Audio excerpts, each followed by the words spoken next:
इस संदेश का नाम है सेवा करने का आदर पाया। इसे सुनकर आशीषित होइए।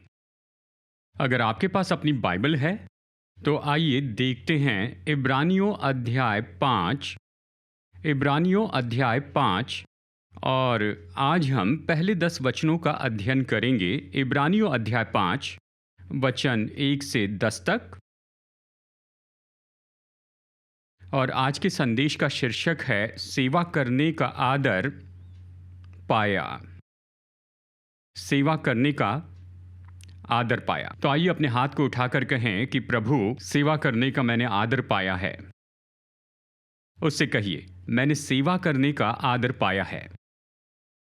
आमीन। तो आइए इब्रानियों अध्याय 5 वचन 1 से 10 तक पढ़ते हैं। और जैसे हम इसे पढ़ते हैं, हमने बहुत से शब्दों को हाईलाइट किया है और वचनों को हम स्क्रीन पर आपको ज़रूर दिखाएंगे। और अगर आप चाहें तो अपनी बाइबल में आप इसे रेखांकित कर सकते हैं, हाईलाइट कर सकते हैं। अगर आप मोबाइल पर देख रहे हैं तो आप वहां भी हाईलाइट कर सकते हैं। इब्रानियों अध्याय 5 वचन 1 से 10 तक। वचन 1, क्योंकि हर एक महायाजक मनुष्यों में से लिया जाता है और मनुष्यों ही के लिए उन बातों के विषय में जो परमेश्वर से संबंध रखती है ठहराया जाता है कि भेंट और पाप बलि चढ़ाया करे। वो अज्ञानों और भूले भटकों के साथ नरमी से व्यवहार कर सकता है, इसलिए कि वो आप भी निर्बलता से घिरा है। इसलिए उसे चाहिए कि जैसे लोगों के लिए वैसे ही अपने लिए भी पाप बलि चढ़ाया करें। ये आदर का पद कोई अपने आप से नहीं लेता जब तक कि हारून के समान परमेश्वर की ओर से ठहराया न जाए। वैसे मसीह ने भी महायाजक बनने की बढ़ाई अपने आप से नहीं ली, पर उसको उसी ने दी जिसने उससे कहा था, तू मेरा पुत्र है, आज ही मैंने तुझे उत्पन्न किया है। इसी प्रकार वो दूसरी जगह में भी कहता है, तू मलिकिसिदक के रीति पर सदा के लिए याजक है। यीशु ने अपनी देह में रहने के दिनों में ऊंचे शब्द से पुकार कर और आंसू बहा कर उससे जो उसको मृत्यु से बचा सकता था प्रार्थनाएं और विनती की, और भक्ति के कारण उसकी सुनी गई।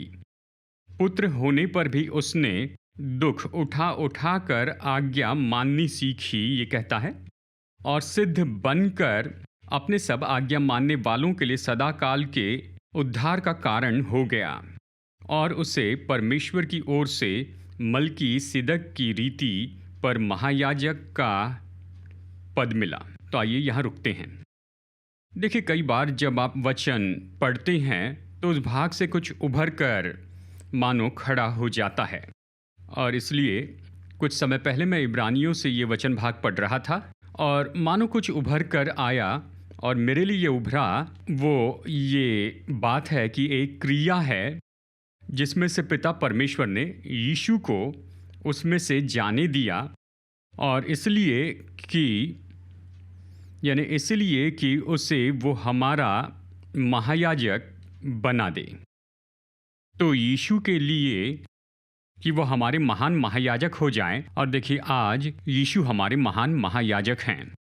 वो पिता परमेश्वर की उपस्थिति में है, और बाइबल कहती है कि वो हमारी कमजोरियों को और हमारी निर्बलताओं को जानता है, वो उसे समझते हैं।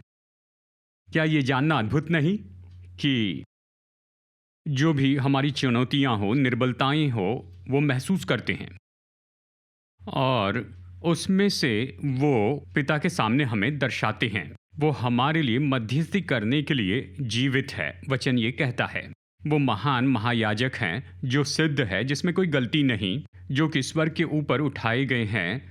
अब यीशु की वो ऐसे महायाजक बन जाएं, तो एक क्रिया थी जिससे उसे जाना था। अब इब्रानियों 5 वचन 1 से 10 का ये भाग ये दो याजक का फर्क बता रहे हैं। एक तो हारूनी याजक पद है, यानी वो जो हारून से याजक हुए पुराने नियम में, और दूसरा तो ऐसा याजक पद है जो यीशु मसीह में है। यीशु तो महान महायाजक हैं। और नए नियम के वचनों में दिलचस्प बात तो ये है कि हम सब विश्वासी के नाते हम तो राजा और याजक हैं परमेश्वर के लिए। हम इसे प्रकाशित वाक्य अध्याय 1 वचन 5 और 6 में पढ़ते हैं। आइए इसे देखते हैं, प्रकाशित वाक्य 1, 5 और 6, और फिर हम इब्रानियों 5 में लौट आएंगे ताकि इन वचनों से और भी बातों को हम सीख सके। प्रकाशित वाक्य 1:5 और 6 में ये कहता है, और यीशु मसीह की ओर से जो विश्वास योग्य साक्षी और मरे हुओं में से जी उठने वालों में पहलोठा और पृथ्वी के राजाओं का हाकिम, वो हमसे प्रेम रखता है और उसने अपने लहू के द्वारा हमें पापों से छुड़ाया है और हमें राजा और अपने पिता परमेश्वर के लिए याजक भी बना दिया। उसी की महिमा और पराक्रम युगान युग रहे। तो देखिए, यीशु ने हमें धो दिया है अपने ही लहू में, और उसने क्या किया है? उसने हमें बनाया है राजा और याजक परमेश्वर के लिए, जो उसका पिता है। तो सभी लोग अपने हाथ उठाकर कहिए, मैं राजा हूं। इसका अर्थ जानकर कहिए, मैं राजा हूं और याजक हूं मेरे पिता परमेश्वर के लिए। तो यीशु ने हमें अपने लहू में धोया है और उसने हमें पिता परमेश्वर के लिए राजा और याजक बना दिया है। कैमरा यहाँ पर है, माफ़ कीजिए, मुझे कैमरा के लिए इस तरह पोज करना ही है। आपको जो करना है कीजिए, मैं अनदेखा कर रहा हूँ। तो ठीक है, चलिए वापस चलते इसमें। तो यीशु महान महायाजक हैं। आप और मैं तो याजक हैं उसके याजक पद के नीचे। जैसे पुराने नियम में था, एक महायाजक था और दूसरे याजक तंबू में सेवा करते थे या भवन में। तो आप और मैं परमेश्वर के लिए याजक हैं। अब वचन के इस भाग में क्या दिखा जब मैं इसे पढ़ रहा था, वो है पिता परमेश्वर ने यीशु मसीह को इस क्रिया में से लेकर गए ताकि वो इस योग्य बन सके कि हमारे महान महायाजक बने। ये ऐसा नहीं था कि बस उसे ऐसे ही दे दिया गया और कहा, देखो तुम महान महायाजक हो। नहीं, उसे उसमें से जाना पड़ा ताकि वो महान महायाजक हो जाए। और इसमें से लेते हुए अब समझना है कि पिता परमेश्वर यीशु मसीह को इस क्रिया में से लेकर जाए ताकि वो हमारे महान महायाजक बन जाएं। तो फिर ये कहना सही होगा कि वो आपको और मुझे ऐसी ही क्रिया में से लेकर जाएंगे कि हम परमेश्वर के लिए याजक की हमारी भूमिका निभा सकें। क्या आप समझ रहे हैं? तो हम यही देखना चाहते हैं। अब मैं इसे बढ़ाकर विवरण के साथ बताना चाहता हूं और मैं यही कहूंगा कि हम में से हर एक की भूमिका है कि परमेश्वर के लिए याजक बने। तो हम में से यहाँ पर बैठा हर व्यक्ति, हमारी अलग भूमिका है जो परमेश्वर ने हमारे जीवन पर रखी है। जब मैं भूमिका कहता हूं तो आप शब्द उपयोग कर सकते हैं, सेवकाई या फिर बुलाहट या काम, जो भी शब्द आप उपयोग करना चाहते हैं वो ठीक है। लेकिन परमेश्वर ने आपके जीवन पर कुछ रखा हुआ है। उनमें से एक तो याजक की भूमिका है, जो प्रकाशित वाक्य 1 के इस वचन से आता है, वचन 6 से कि आप परमेश्वर के लिए याजक हैं। ये हमारी भूमिका है, ये तो हमारा काम है, सेवकाई है, बुलाहट है जो परमेश्वर ने हमारे जीवन पर रखी। केवल यही नहीं, दूसरी भी बातें हैं। यहाँ पर बैठे हर व्यक्ति पर, हमारे जीवन पर बुलाहट है और परमेश्वर हमें एक क्रिया से लेकर जाएंगे कि हमें योग्य बनाए, हमें इस काबिल बनाए कि उस बुलाहट को पूरी करें। और मैं चाहता हूं कि आज हम इसी को देखें और फिर ऐसे समय में जाएंगे जहां इसे प्रत्युत्तर देंगे इस यात्रा के लिए जिसके लिए परमेश्वर हमें बुला रहे हैं। तो यहाँ पर इसके पहले कि हम इस क्रिया में जाए, मैं पहली बात पर जोर देना चाहता हूँ। वचन 4, इब्रानियों अध्याय 5 वचन 4 ये कहता है, ये आदर का पद कोई अपने आप नहीं लेता। अब संदर्भ निश्चय याजक पद के बारे में कहता है और इब्रानियों का लेखक कहता है कि ये पद कोई भी अपने आप के लिए नहीं ले सकता। यानी आप खुद को याजक नहीं कह सकते। यानी फेसबुक पेज बनाया प्रीस्ट जोन्स, इंस्टाग्राम पर प्रीस्ट जोन्स, मुझे फॉलो करें, नहीं, आप ये आदर नहीं ले सकते हैं। कोई मनुष्य अपने आप के लिए ये आदर का पद नहीं ले सकता। मैं चाहता हूं आप समझ लें, ये तो परमेश्वर है जिसने आदर दिया है आपको और मुझे, हमें याजक होने के लिए बुलाने के द्वारा। ये आदर है जो परमेश्वर ने आपके जीवन पर रखा, ये हल्की बात नहीं। और परमेश्वर ने सच में आपका आदर किया है। उसने केवल याजक होने के लिए ये बुलाहट नहीं दी। जैसे हमने कहा, उसने आपके जीवन पर रखी हैं दूसरी चीज़ें, दूसरी बुलाहटें या अनुग्रह, भूमिका और काम। उसने सच में आपका आदर किया। कोई मनुष्य अपने आप ये पद नहीं पा सकता। आप खुद के लिए नहीं कह सकते मैं ये हूं। नहीं, ये बुलाहट जो परमेश्वर ने आप पर रखी है वो सच में ये आदर है जो उसने आपके जीवन पर रखा है। इसलिए इसे हल्के रूप में न लें। सेवा करने के लिए आपको आदर दिया गया। आमीन। याजक के रूप में सेवा करने के लिए आदर दिया गया। आपको आदर दिया गया कि सेवा करे एक व्यापारी के रूप में, या शायद एक स्कूल टीचर के रूप में, शायद डॉक्टर या वकील या इंजीनियर के रूप में, या आपका जो भी व्यवसाय है या परमेश्वर ने आपके जीवन में जो भी रखा है, ये आदर है। इसे हल्के रूप में मत लीजिए। परमेश्वर ने आपको आदर दिया कि उसकी सेवा करें उस बुलाहट में, उस जगह पर। जानते हैं, हम उदाहरण के रूप में देख सकते हैं कि कोई सेना में जुड़ा हुआ है, चाहे एयरफोर्स हो, नेवी हो या फिर आर्मी हो। हर नागरिक का स्वागत है, लेकिन हर नागरिक के पास ये आदर नहीं, क्योंकि सबसे पहले आपको आवेदन करके प्रत्युत्तर देना पड़ता है।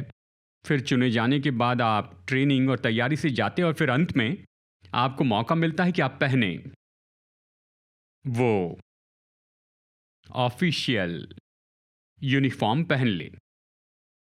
वो पहनना तो आदर की बात है।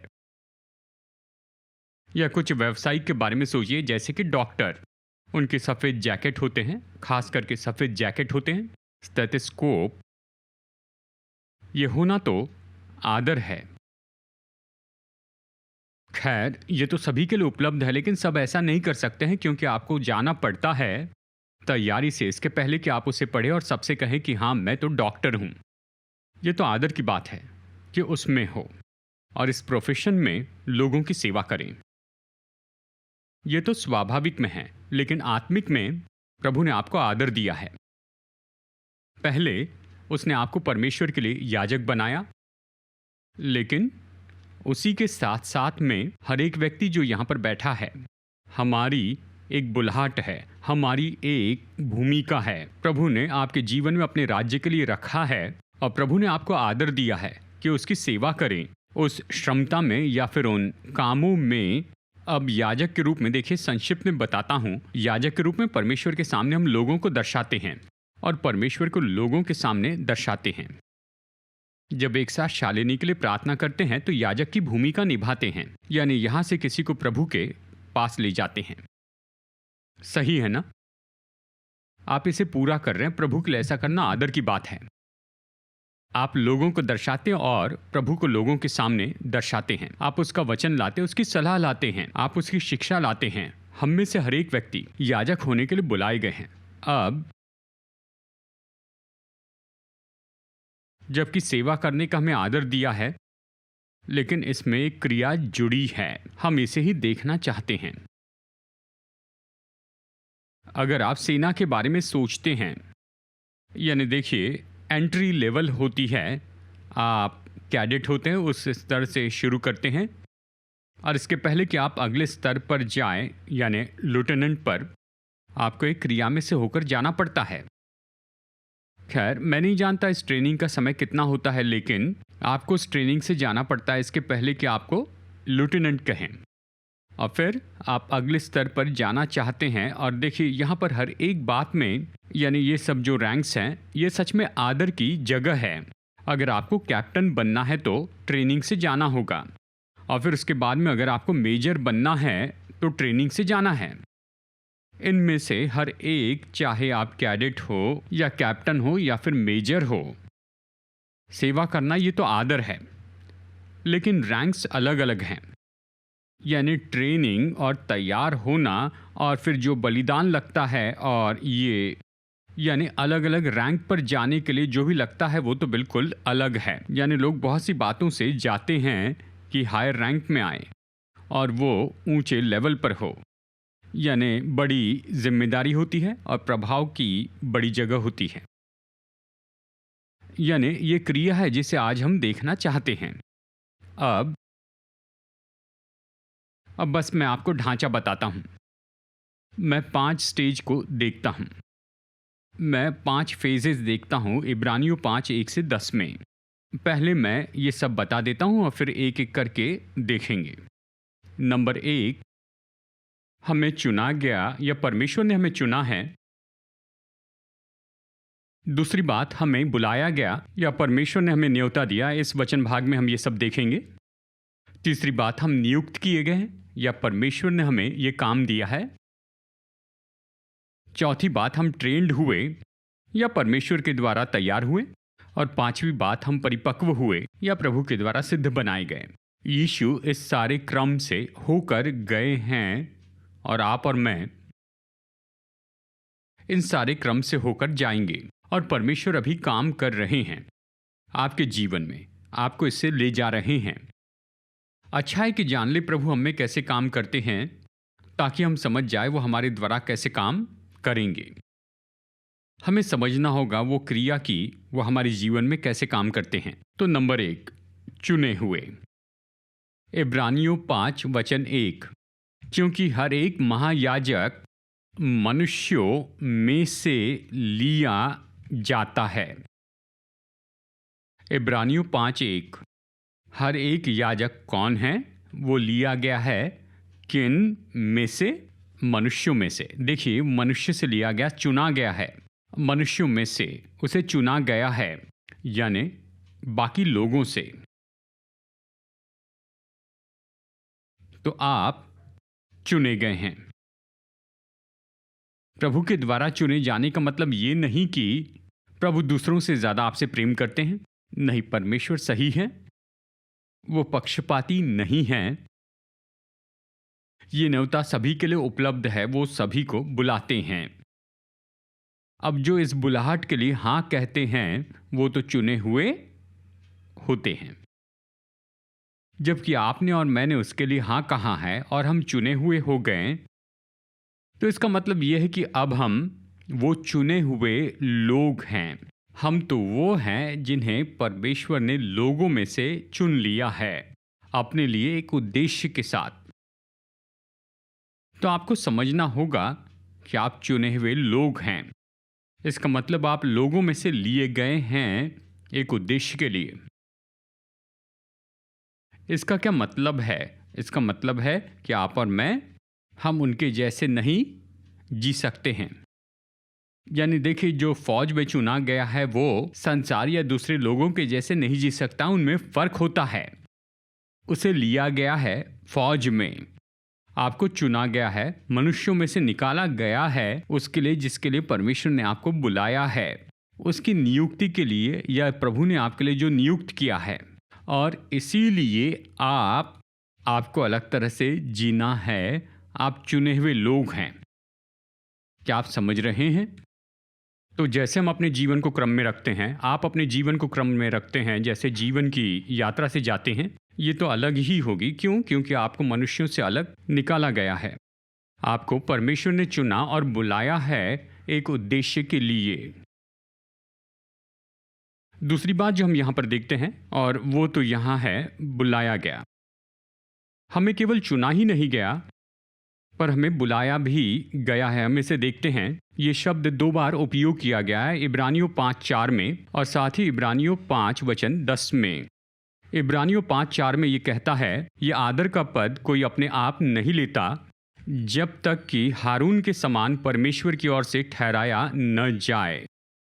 तो याजक के नाते कोई नहीं कह सकता हाँ मैं याजक हूं। नहीं, परमेश्वर के द्वारा बुलाया होना चाहिए। यानी चुने गए लोगों में से निकाले गए हैं, पर परमेश्वर के द्वारा बुलाए गए। प्रभु आपको न्योता देते हैं।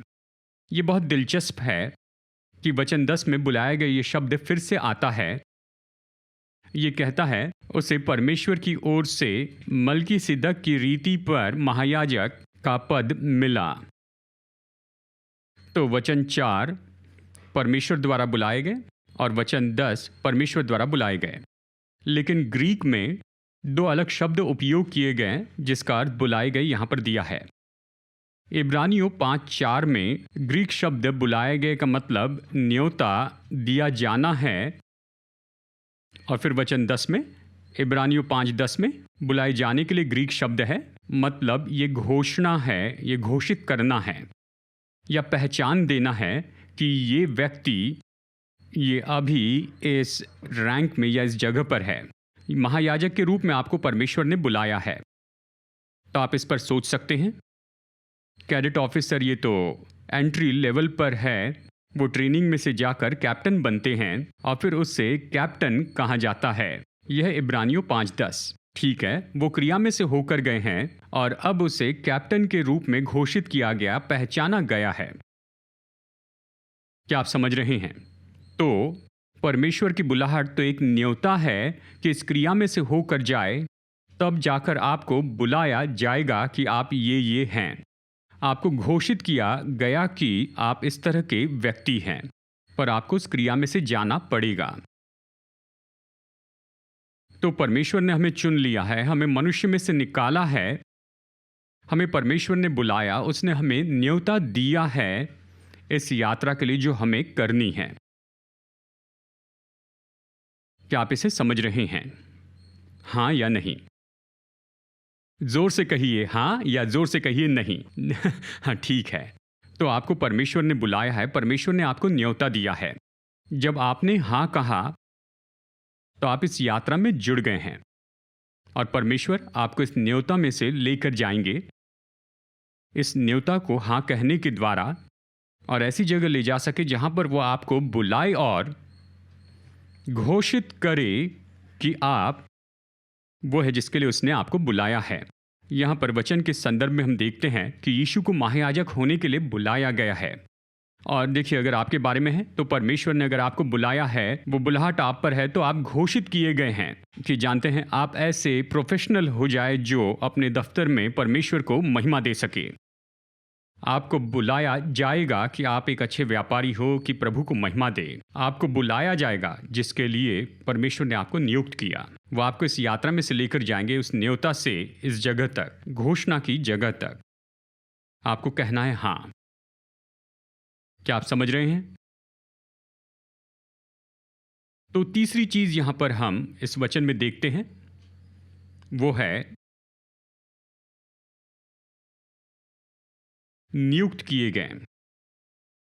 और देखिए, ये फिर से वचन 1 में है, क्योंकि हर एक महायाजक मनुष्यों में से लिया जाता है और मनुष्यों ही के लिए, उन बातों के लिए जो परमेश्वर से संबंध रखती हैं, ठहराया जाता है कि भेंट और पाप बलि चढ़ाया करे। खैर, संदर्भ तो महायाजक के बारे में है, लेकिन ठहराया जाता, इस पर जोर देना चाहता हूं।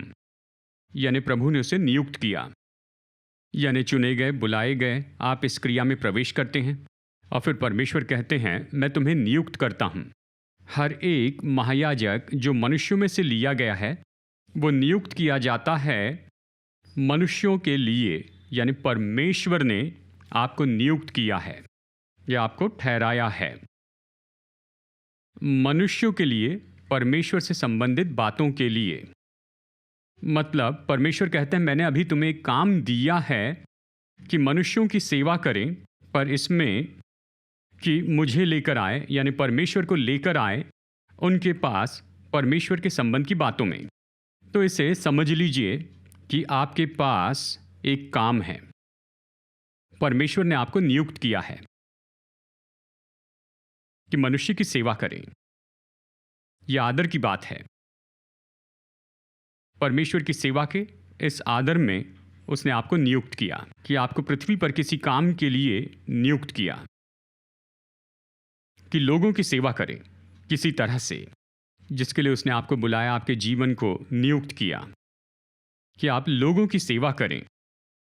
परंतु ये कहता है परमेश्वर के संबंध की बातों में, मतलब परमेश्वर से यहाँ संबंध है आपके नियुक्त होने में, आपके काम में। आप इस पृथ्वी पर जो भी कर रहे हैं उसमें परमेश्वर जुड़ना चाहते हैं। ये परमेश्वर से बाहर नहीं है। आप जो भी कर रहे हैं, शायद विद्यार्थी हो या प्रोफेशनल हो या किसी इंडस्ट्री में काम कर रहे हैं, प्रभु ने आपके जीवन के लिए जो नियुक्त किया उसमें परमेश्वर का संबंध है। आप परमेश्वर को लोगों के पास लाते हैं और आप लोगों को परमेश्वर के पास ले जाते हैं। तो आइए एक साथ कहते हैं, मुझे परमेश्वर ने चुना है परमेश्वर ने मुझे बुलाया है और परमेश्वर ने मुझे नियुक्त किया। परमेश्वर ने आपको नियुक्त किया है मनुष्यों के लिए कि लोगों की सेवा करें परमेश्वर के संबंध की बातों में। यदि लोग जो आपके स्कूल में हैं या आपके कॉलेज में हैं या आपके दफ्तर में या जहाँ कहीं भी आप लोगों से मिलते हैं, काम करते हैं, वो आपके द्वारा परमेश्वर को देखेंगे। परमेश्वर ने आपको नियुक्त किया, वहाँ पर उसने आपको काम दिया ताकि आप लोगों की सेवा करें परमेश्वर के संबंध की इन बातों में। और इसलिए अपने काम को हल्के रूप में न लें। इस तरह प्रभु की सेवा करना आपके लिए आदर है। उस जगह जहां परमेश्वर ने आपको नियुक्त किया, वो चाहते हैं कि आप विश्वास योग्य हो, वो चाहते हैं कि आप ईमानदार हो, चाहते हैं कि आप सबसे उत्तम हो। क्या आप समझ रहे हैं? खुद को देखिए। जानते हैं जब आप अपने दफ्तर में जाते हैं या आप जाते हैं, यानी आप स्कूल में आप जाते हैं, स्कूल में क्लासरूम में विद्यार्थियों से बातचीत करते हैं, परमेश्वर ने मुझे यहाँ इसके लिए नियुक्त किया है। ये परमेश्वर की नियुक्ति है मेरे लिए। मैं यहाँ हूँ और मैं अच्छा करना चाहता हूँ। मैं प्रभु को दर्शाना चाहता हूँ मेरे कामों द्वारा। इन लोगों में प्रभु ने ये मेरे लिए नियुक्त किया। ये मेरा आदर है कि मैं इस जगह प्रभु की सेवा करूं। नंबर 4, हम ट्रेन हुए हैं, परमेश्वर के द्वारा तैयार हुए। हम इसे वचन 8 में देखते हैं, इब्रानियों 5:8।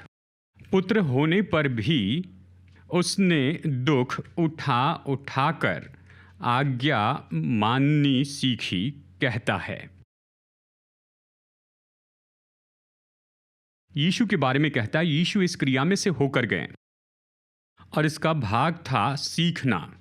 कल्पना कर सकते हैं कि वो जो कि अनंत काल का वचन था, जो परमेश्वर का पुत्र बना, वचन ने देह धारण किया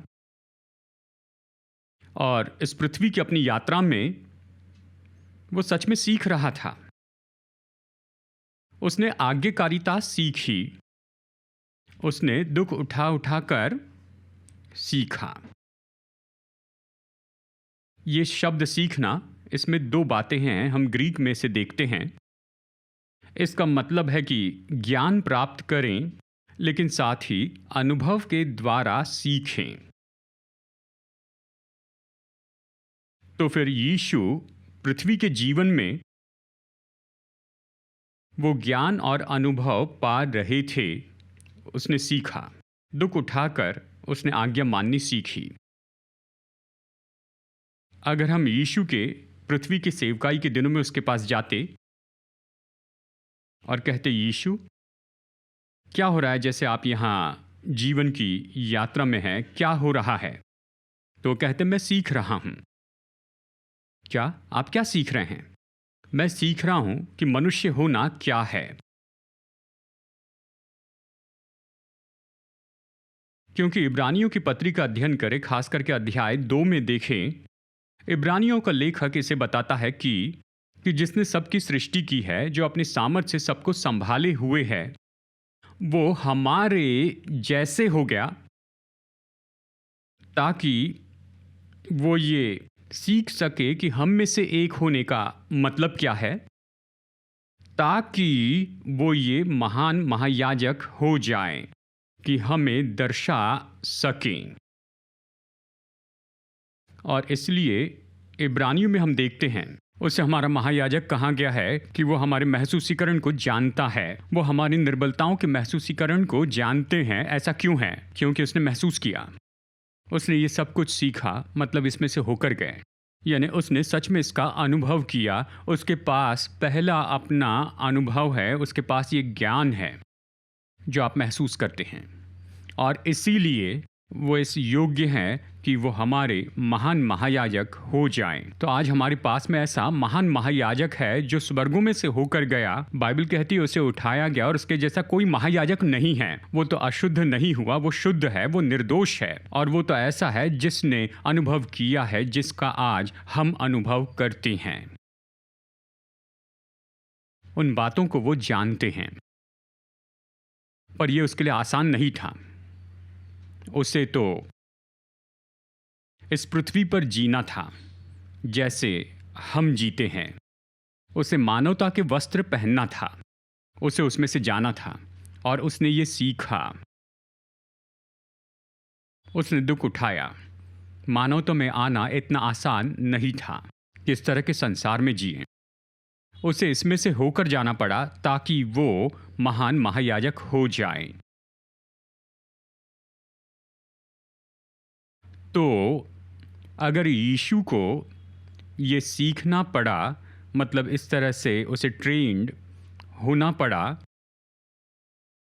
तो मेरा विचार है हमारे बारे में क्या?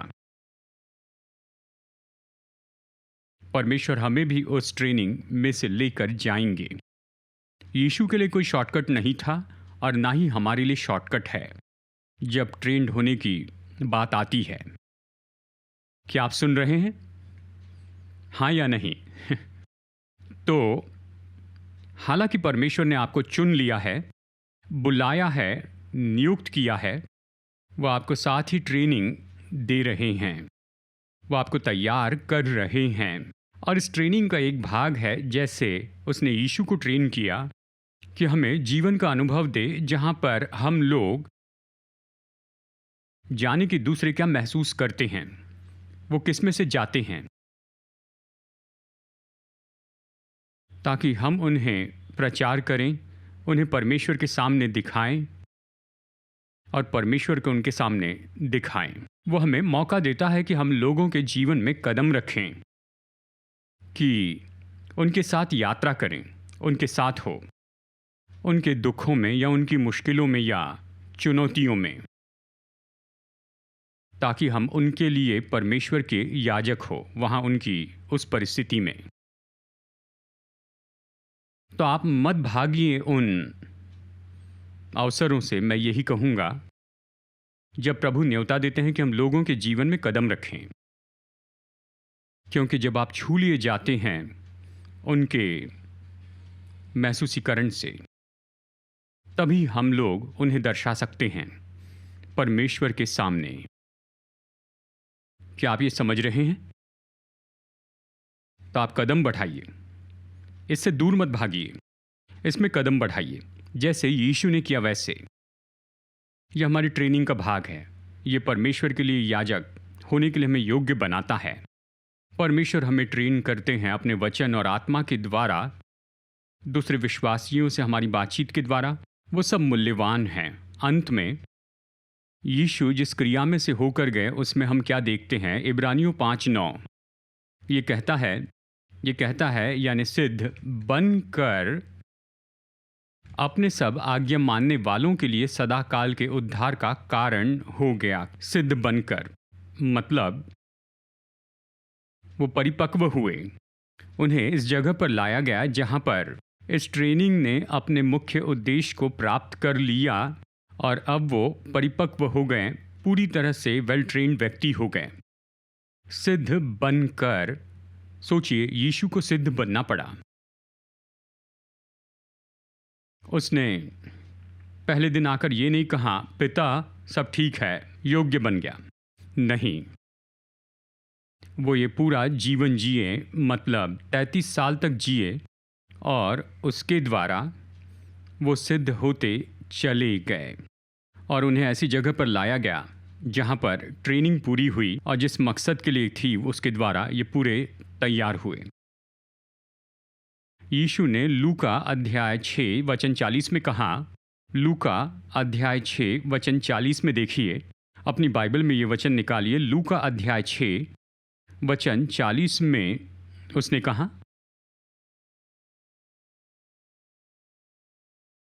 चेला अपने गुरु से बड़ा नहीं, परंतु जो कोई सिद्ध होगा वो अपने गुरु के समान होगा। चेला अपने गुरु से बड़ा नहीं है, परंतु जो कोई सिद्ध होगा या ट्रेंड होगा वो अपने गुरु के समान होगा। तो हम चेले हैं, वो शिक्षक हैं। हम याजक हैं, वो महान महायाजक हैं। हम उससे बड़े नहीं हैं। अगर वो ट्रेनिंग में से होकर गए तो हम भी जाएंगे। और हर कोई जो सिद्ध ट्रेनिंग पाएगा वो अपने गुरु के जैसे होगा। मतलब आप ट्रेनिंग में से होकर जाएंगे। प्रभु आपके जीवन में जो काम कर रहे हैं उससे जाएंगे। आप होकर जाएंगे उस ट्रेनिंग से, जो प्रभु आपको सिखाना चाहते हैं आपके जीवन में, उसमें से जाएंगे ताकि आप गुरु के जैसे हो। तो आप ट्रेनिंग को न छोड़ें और इससे किसी तरह बच निकलने की कोशिश मत कीजिए, पर ट्रेनिंग में से जाएं ताकि हम अपने गुरु के जैसे हो जाएं। तो आज हम क्या कह रहे हैं, हम कुछ समय बाद प्रार्थना करेंगे। हम क्या कह रहे हैं? हम कह रहे हैं परमेश्वर ने हम में से हर एक का आदर किया है। उसने हमें मौका दिया कि हम उसकी सेवा कर सकें। प्रभु की सेवा करना आदर है। आमेन। देखिए, निश्चय ही हम सब परमेश्वर के लिए याजक हैं। मतलब हम लोगों को प्रभु के सामने और प्रभु के सामने लोगों को दर्शाते हैं। हम सब की ये भूमिका है। आप एक याजक हैं। और इसी के साथ साथ परमेश्वर ने विशेष बुलाहट भी दी है। इस तरह उसने हम में से हर एक का आदर किया। जहां भी परमेश्वर ने आपको रखा, प्रभु ने आपका आदर किया कि उसकी सेवा करें। उस जगह पर, उस भूमिका में, आप इसके बारे में कह सकते हैं कि ये तो सेवकाई है, या कहिए काम की भूमिका है, जहां प्रभु ने आपको आदर दिया कि उसकी सेवा करें। लेकिन आपको इस क्रिया को समझना होगा, और इसलिए हम इस पर गौर कर रहे हैं। इस क्रिया पर हमें परमेश्वर ने चुना है। इसका मतलब हमें अलग जीना होगा। हम किसी सिविलियन या दूसरे व्यक्ति जैसे नहीं जी सकते। परमेश्वर ने हमें बुलाया है। अब ये बुलाहट तो एक यात्रा के लिए दिया गया न्योता है, जहां पर वो ये घोषित करे कि हम तो पूरी तरह ट्रेंड हुए हैं और बिल्कुल तैयार हैं। इस बुलाहट में हम नियुक्त किए गए हैं। परमेश्वर ने हमें नियुक्त किया है किसी काम के लिए। आप अपने जीवन में देखिए कि परमेश्वर ने आपको कहां पर नियुक्त किया है। यह ऐसा नहीं कि पैसे कमाने हैं, पर पैसे की ज़रूरत नहीं है। खैर, हमें पैसा कमाना है, ये महत्वपूर्ण है। पर पैसा कमाने की क्रिया में देखिए परमेश्वर ने आपको कहां नियुक्त किया है। परमेश्वर ने आपको नियुक्त किया कि मनुष्य की सेवा करें। परमेश्वर के बारे में मतलब अलौकिक संबंध है आपकी नियुक्ति में। और इस यात्रा में प्रभु आपको ट्रेन करेंगे, तैयार करेंगे। तो सीखने की इच्छा रखिए, बढ़ने की इच्छा रखिए, आत्मिक रीति से, भावनात्मक रीति से, हर तरह इच्छा रखिए। इस ट्रेनिंग का भाग है कि दूसरों के अनुभव में कदम रखिए, ताकि वो जिसमें से जा रहे हैं उसके द्वारा आप छू लिए जाए, जैसे यीशु ने किया, ताकि आप उन्हें प्रभु के सामने दिखा सकें।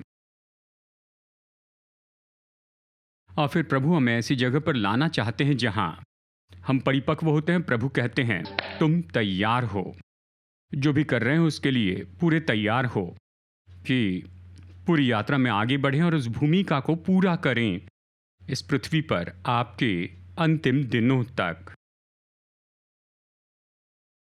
आज के दिन मैं आपको ये करने के लिए न्योता देना चाहता हूं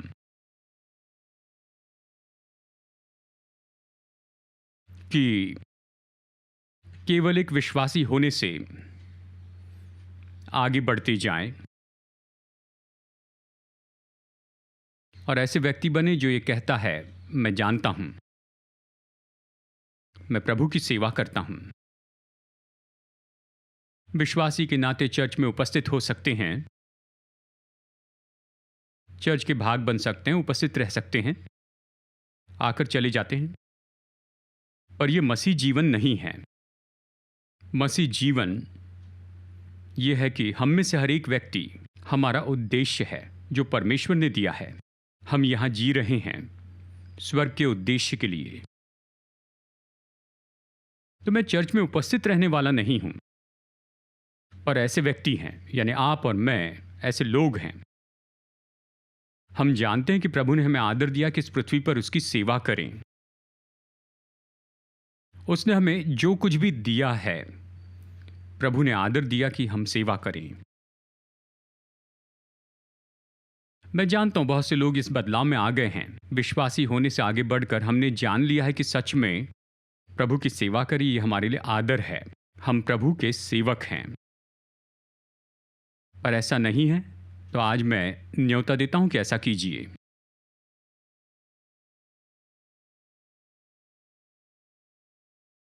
अगर ऐसा है तो मैं प्रोत्साहित करता हूं कि आप कहें, हाँ प्रभु, मैं समझता हूं मैं स्वर्ग के मिशन पर यहां हूं, मैं आपकी सेवा कर रहा हूं।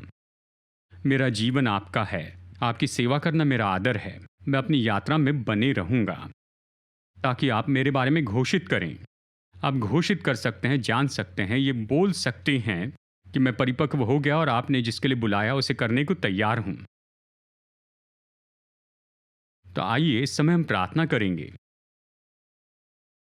आप प्रार्थना करके कहें, प्रभु, मैं तो केवल विश्वासी नहीं, ऐसा नहीं जिसने उद्धार पाया हो और स्वर्ग में जाऊंगा, पर मैं ऐसा होना चाहता हूं जो प्रभु की सेवा करता है। मैं मिशन वाला व्यक्ति होना चाहता हूं, या मैं ऐसी स्त्री हूं जो प्रभु के काम के लिए नियुक्त हूं। मैं अपना जीवन ऐसे जीना चाहती हूं। आइए प्रार्थना करें। समय लीजिए, प्रार्थना कीजिए। आप बैठे ही रहिए, बस प्रार्थना कीजिए अपने हृदय में, अपने तरीके से।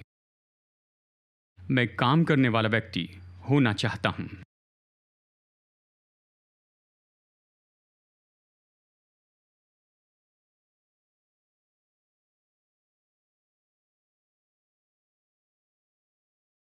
यीशु,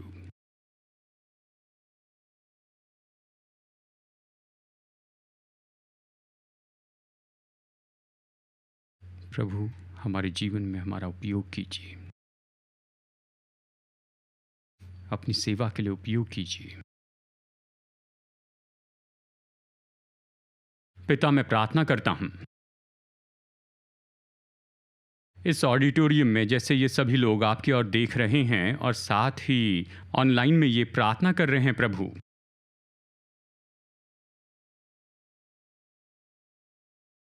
कि स्वर्गीय बुलाहट जागृत हो जाए इनमें से हर व्यक्ति में, कि हम ये जान लें कि हमें मनुष्यों में से निकाला गया है और परमेश्वर के संबंध में मनुष्यों के लिए नियुक्त किया है। यहाँ परमेश्वर द्वारा दिए गए मिशन पर हम हैं। हर एक व्यक्ति हम इस अलौकिक काम को समझते हुए अपना जीवन इस तरह से जी सके और इस बात को जानते हुए जीवन की यात्रा करें, ये जानते हुए कि परमेश्वर ट्रेन कर रहे हैं, आकार दे रहे हैं, हमें तैयार कर रहे हैं और मुझ में काम कर रहे हैं, मुझे परिपक्व कर रहे हैं, ताकि मेरे जीवन के लिए जो भी नियुक्त किया गया है वो पूरा हो। हम इस बात को जानकर अपना जीवन जिए, प्रभु।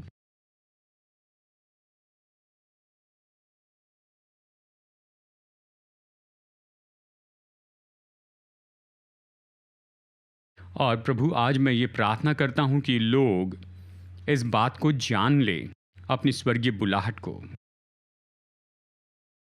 और वो इस बात को जान लें कि जीवन इससे बढ़कर है, कि केवल कुछ समय की चीज़ों के पीछे न जाएं, पर अनंत काल की कुछ चीज़ें हैं हम जो कर रहे हैं उसमें। विद्यार्थी अपनी पढ़ाई में अर्थ जाने, उद्देश्य को जान लें। अपनी पढ़ाई लिखाई में ये तो सच में इस तरह से बनाई गई है कि ऊंचे उद्देश्य में सेवा करें और प्रोफेशनल देखने पाएं कि उस अलौकिक काम को वो जान पाए, उस जगह जहाँ पर लोगों से जुड़े हैं, वो जो काम करते हैं,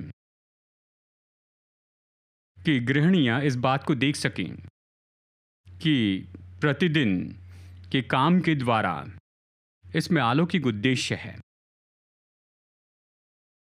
उनके आसपास के सभी मौकों के लिए इनकी आंखें खुल जाएं,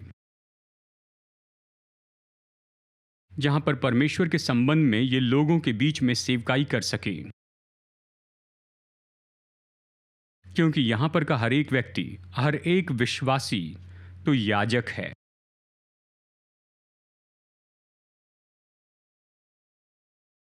और पिता, हम मांगते हैं आपका अनुग्रह, आपका अभिषेक, पवित्र आत्मा की सामर्थ कि हर एक व्यक्ति के द्वारा बहते जाए, कि परमेश्वर का काम हर एक व्यक्ति में होता जाए, कि परमेश्वर का वचन हर एक व्यक्ति के द्वारा बहते जाए। धन्यवाद देते हैं प्रभु, स्तुति करते हैं प्रभु, हम आपका आदर करते हैं। धन्यवाद। और पिता, आज के इस दिन जैसे लोग ज़रूरतों के साथ यहाँ आए हैं, यानी बोझ के साथ और दर्द के साथ, चिंता के साथ, हम मांगते हैं प्रभु कि आप लोगों की ज़रूरतों को पूरा कीजिए। हम मांगते हैं प्रभु कि आप चंगाई दीजिए, जिन्हें चंगाई चाहिए, जिन्हें छुटकारा चाहिए, उन्हें छुटकारा दीजिए।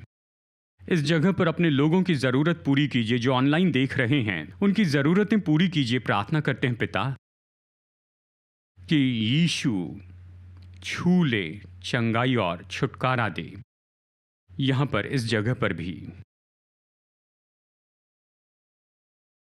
धन्यवाद देते हैं प्रभु। पिता, हम धन्यवाद देते हैं और हमारे प्रभु यीशु मसीह का अनुग्रह और हमारे स्वर्गीय पिता परमेश्वर का प्रेम और उसकी पवित्र आत्मा की मधुर उपस्थिति हम में से हर एक के साथ होती रहे। धन्यवाद देते हैं पिता, यीशु मसीह के नाम में।